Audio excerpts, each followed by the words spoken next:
Hey everyone, Vanessa Hogel here. I've been doing my YouTube videos and trying to get, as much information out there as I can. And excuse the wet hair, took a shower. Yay. I'm trying to get as much information out there as I can. And one of the better ways to do that is to have people send in their questions and then I can address what they want to hear about, not just what I want to talk about.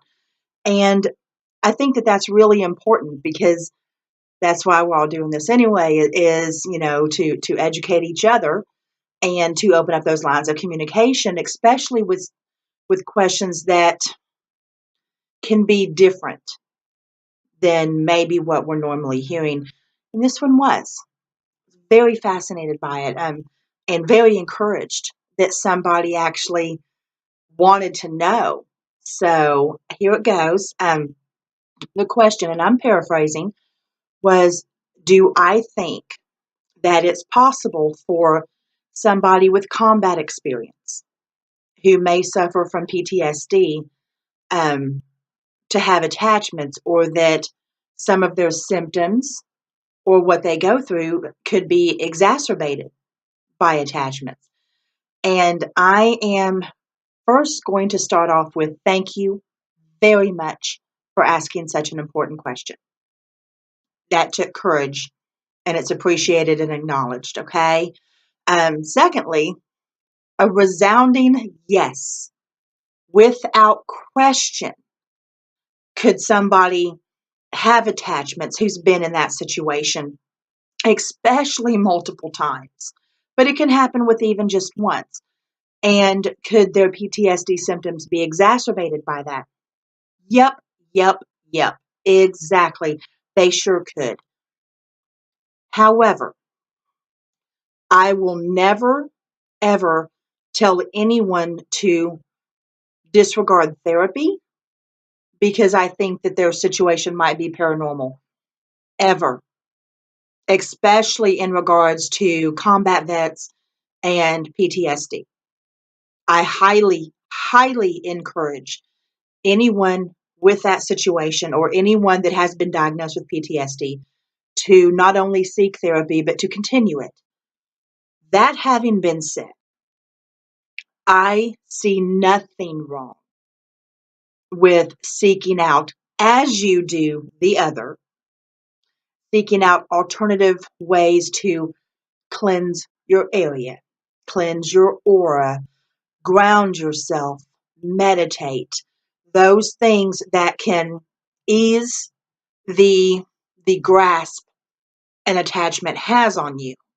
All of these are very important, um, as is the seeking of therapy and having somebody that you can discuss what was the factor in causing your PTSD. Um, the reason that I feel that this is a very real possibility is we've seen it time and time again. Um, those who have been through extensive trauma tend to be more open to paranormal activity. They tend to be more receptive to the experiences that they're having because something deep inside them recognizes the pain. It recognizes a soul hurting. And I know of which I speak. I mean, I've been very, very open about what my life has been like. I've been very open with the fact that I have suffered extreme abuse, that I have been beaten by a stranger, put in the hospital, that I have, in fact, at one point in time in my life been homeless, that I am a rape survivor, that I am I've had 6 miscarriages, 1 living child. I've had a lot of tragedy, in my life, multiple head injuries, multiple. Again, I'm going to point it out again. You can see the scar right there. I have scar tissue on my left frontal lobe. And that happened when I was between 2 and 3. And the seizures didn't start till I was in my 20s. And I've always attributed that, especially that instance and those seizures, as being one of the catalysts that opened up an already open mind. Because, like I've stated many times, this particular skill set runs in my family. I just kind of got the mother load. And I think that was because of it. I think that that head injury really kind of made me a little extra.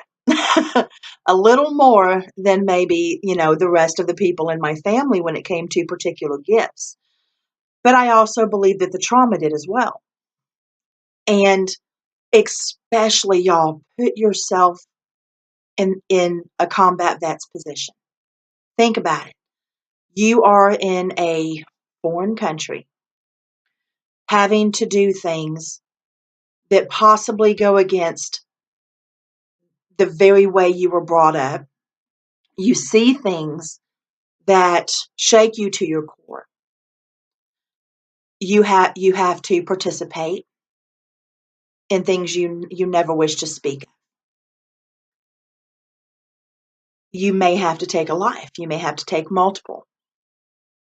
If anyone can argue the fact that there's no way that could open somebody up to spirit communication or activity, I would love to hear it, because you just can't get a whole lot more traumatic than that. The rest of us go about our daily lives, as trying as it may be sometimes.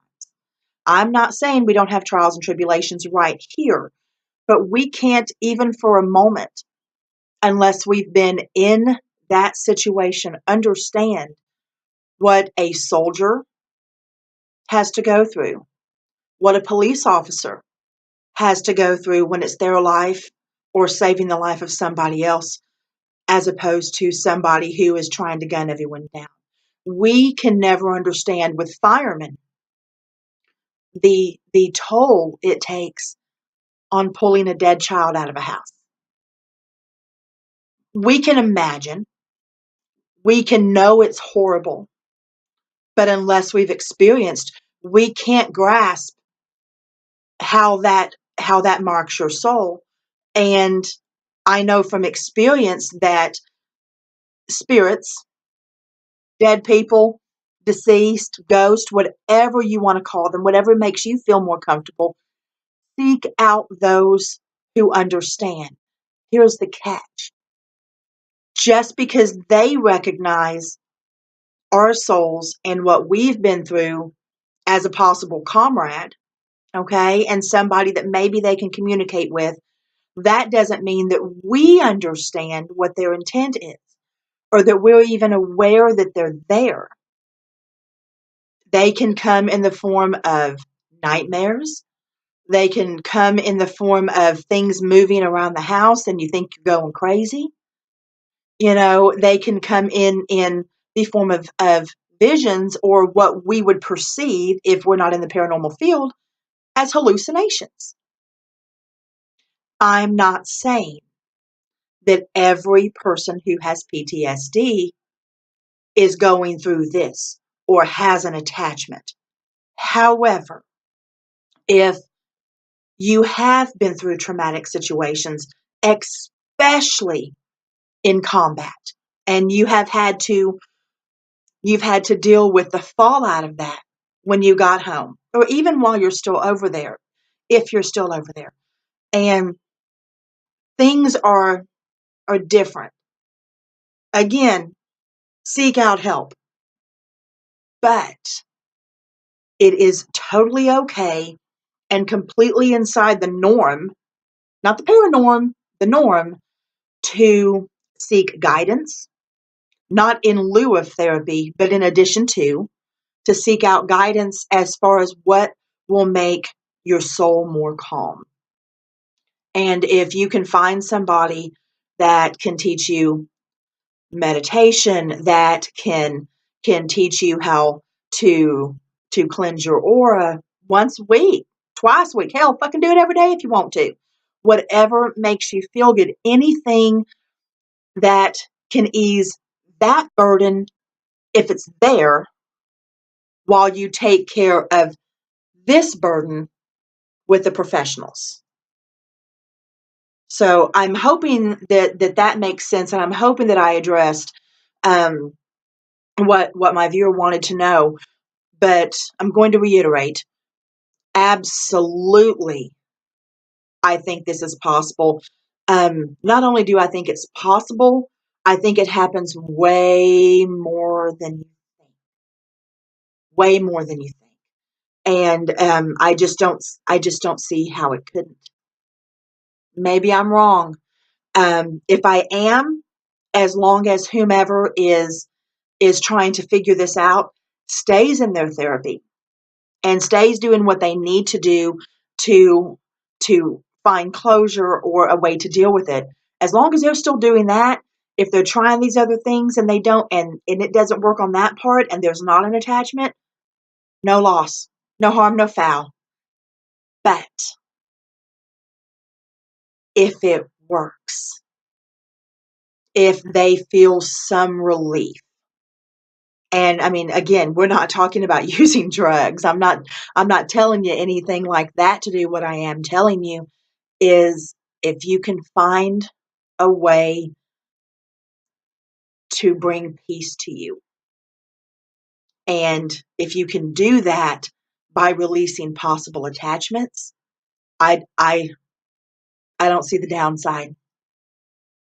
I really don't. So if I didn't properly answer this question, by all means, please let me know. If there's any additional questions in regards to this topic, please put them in the comments underneath, and I'll address them as soon as I can. Y'all, I work a lot.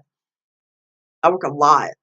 I'm crazy busy, but I will get to it. I will get to it. So, but I had to address that. Now I'm going to let my computer do that whole uploading thing. But anyway, just pop your questions on here, and I'll get to it as quick as I can, okay? Put my little finger over here and put it on the pause button. So, all right. Love y'all. Bye.